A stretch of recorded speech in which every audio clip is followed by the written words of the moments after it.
Ito dito sa paligid. Mga paligid. Pero si Commander Douglas. Hihina na. Dahil na tamaan ang oras yan. Sabi na hanto na yun. Ayaw tayo ba niyo? Dito na si Commander Douglas ang nahan.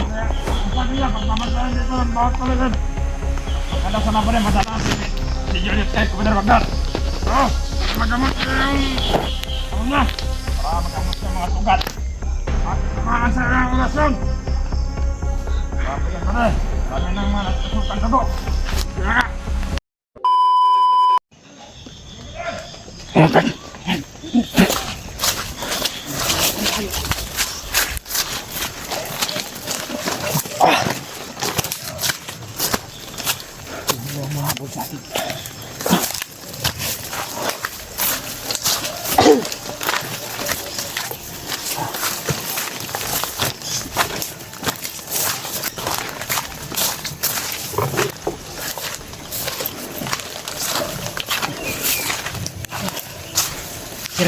Karko.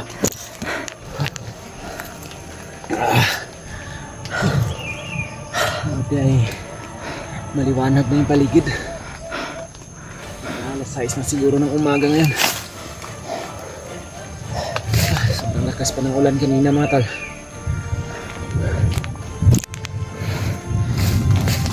Yun mga tol, no? Magtaka po kayo mga tol. Ito namin kasama ngayon si Radhelio mga tol.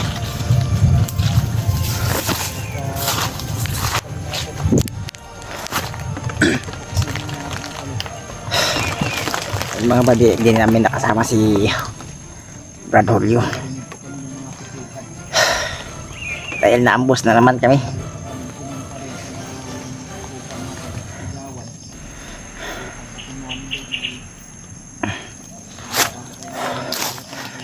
Masyado naman malakas yung ulan mga buddy, ay may maingay pa rin sa doon kanina. Sana po ay naipagdasal nyo si Janre, si Julio. Hindi ko inaasahan ang pangyayaring ito dahil sa pag-aambos sa amin. Buti na lang di ako pinabayaan ni Brad Janre. Kasama ko siya ngayon. Isang problema namin ay si Julio ay kaya walay kami.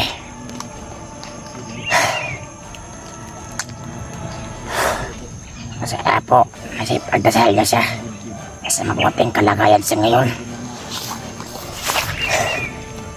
Nakakalungkot na itong pangyayari nga ito dahil sa pangyarihan na may putukan.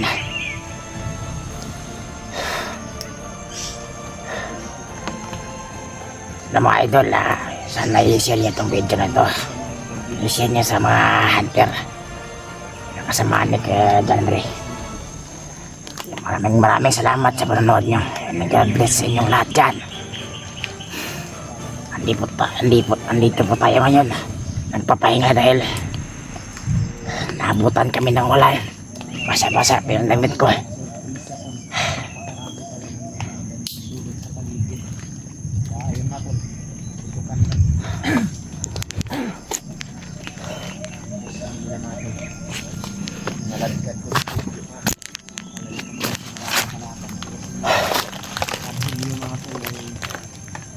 Hindi ko alam natin kung saan direksyon siya nakatakbo. Sabi ng mga tol ay walang nangyaring masama sa kanya. Sinubukan namin sa kapilan niya. Alam namin na si Julio na mas mabuting tao yun, pero may sakit pa naman yun sa ngipin.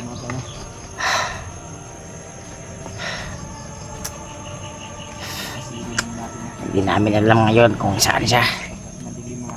Sinubukan namin siyang kontakin ni Brad Janre, pero hindi naman sinagot yung tawag namin. Baka walang signal niya ata sa kanya. At nag-voice chat kami sa kanya. Hindi namin alam kung may signal ba siya o wala.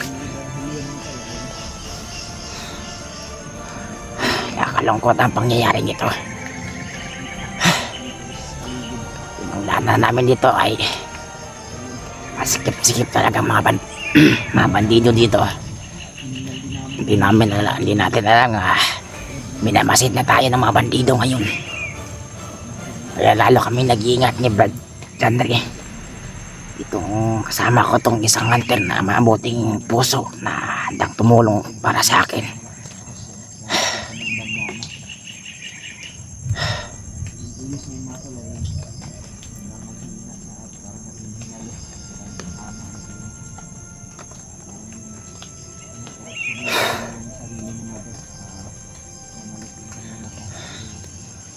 Si Julius mga buddy ay naghihingalo siya ngayon.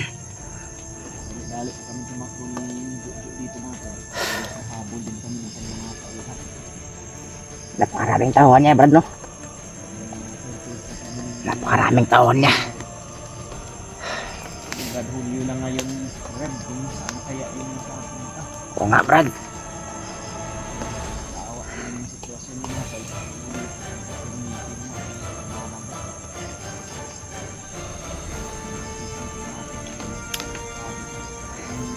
Ay kayo wala kasi kami. Hindi ko inaasahan ang pangyayaring ito. Kaya kami na lang dalawa natira dahil hapos kami. Kaya lalo kami nag-iingat dahil dalawa na lang kami. Ako wala akong orasyon pero Janry may orasyon naman siya panggamit sa mga bandido. Si Brad Janry ay nalaagi ako sa kanyang likod na para di ako matamaan ng bala. nalagkan ko sa mga tol. Hindi na kami nakapag-video mga tol sapagkat delikado na talaga yung sitwasyon. Sobrang lakas pa ng ulan kagabi. Hanggang sa ngayon mga tol, ganun pa rin yung panahon. Yung panahon ngayon masyadong maraming tags. Kailangan natin magpatuloy, Brad. Hanapin natin si Julio dito sa paligid. Baka dito lang siya. Oo nga, Brad. Makita rin natin si Brad Rimat dito. Hindi kaya si Kuya Bugs. Sana makita natin sila. Well, ito sana yung tamang tsimpo mga tol na ulihin si Julius sapagkat nanghihina pa yung katawan niya ngayon. Baka po kung tinamaan man yung ng orasyon ni Kuya Buds at ni Brad Rimart, sana po yung pinatama nilang orasyon ay sinabayan nila ng pantanggal ng hypnotize. Ngayon na rin yung isip ni Julius nga pala. Si Brad Edward ay hindi na namin mahagilap ngayon sapagkat si Adrian na yung nagdadala. Sana po makita rin namin yan. Sabi nila Kuya Buds, makita sana nila yung mga tol. Dahil delikado yung sitwasyon ni Brad Edward mga tol kung sakaling makarating yun kay Bagnot. Dahil yun yung plano ni Adrian mga tol eh. Sana hindi sila man tagumpay.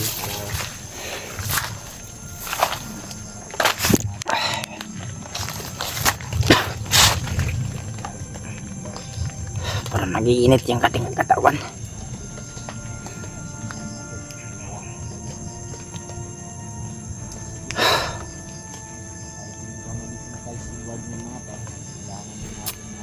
Kailangan natin na matulungan si Brad Edward dahil kawawa na siya para di siya maabutan ng Commander Bagnot, para di siya ma-hypnotize. Kung na-hypnotize siya, dalawang hunter naman yung problema natin. Hindi pa natapos yung problema natin kay Julius, may sumunod na naman. Dapat ngayon lalo tayo mag-iingat dahil masyadong marami yung mga tauhan ni Julius.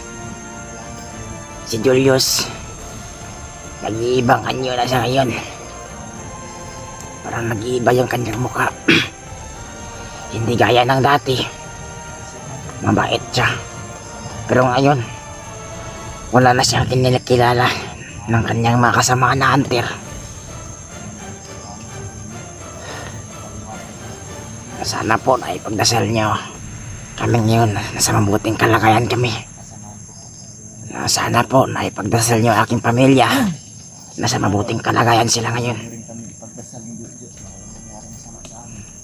Kami na Brad Julio, mga Kuya Brad sa Padrino, mga kasama natin na nabibihag natin.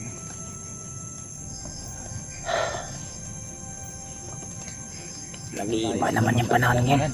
Ha? Samahan tayo. Tara!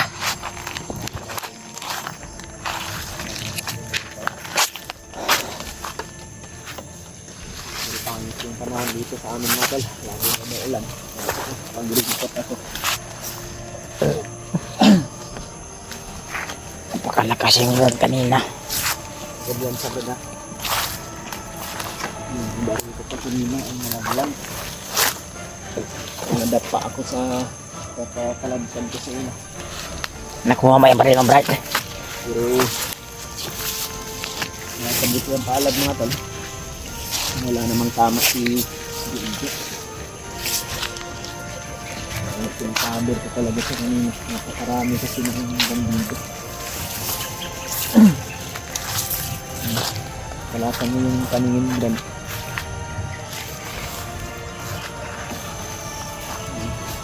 Alas 7 ng umaga pero wala pang araw dahil sa ulan na naman siguro sa dyan. Oo nga, alas 7. Alas 7 tip. Alas 7 pa pero ano, yung panahon, Ayun din ba? medyo madilim yung panahon Brad. Dahil walang ano, init.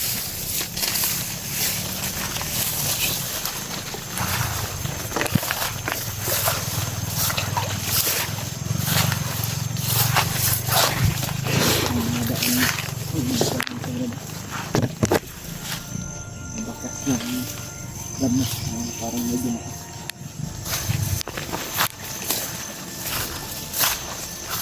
sabi na ako sa Julio kailangan natin siyang hanapin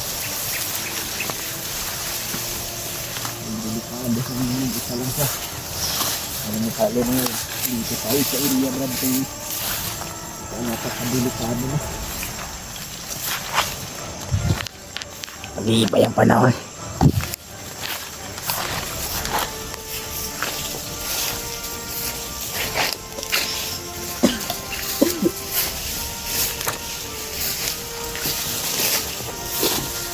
delikado kahit na ubo at tiktin itong kampang yun lang. Baba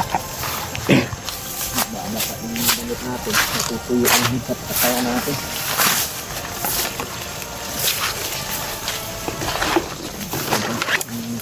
Diyan kung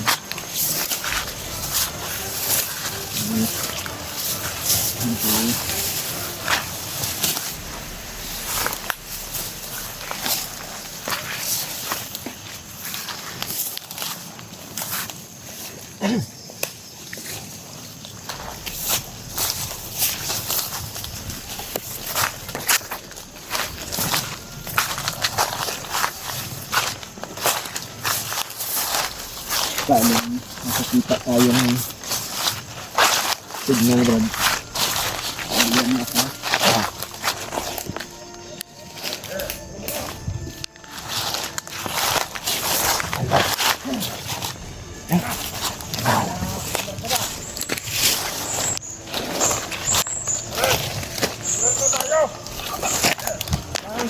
Ito lang sa malapit.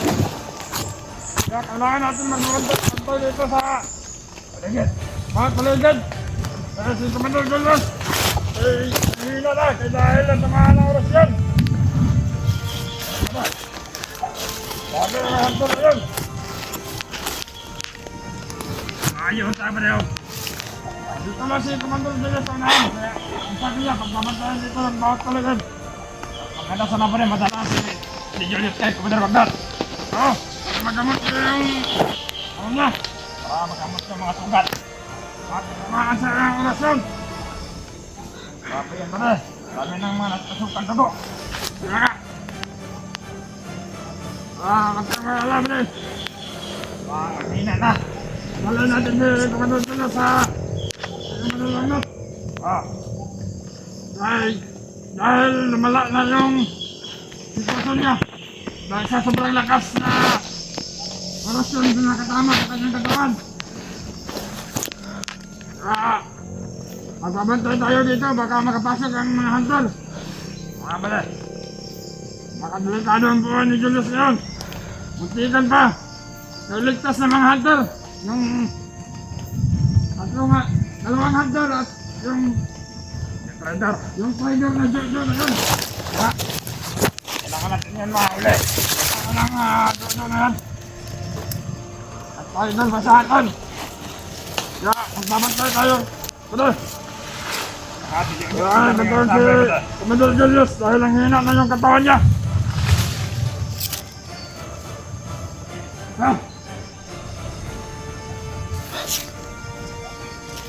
Ingat, Brad.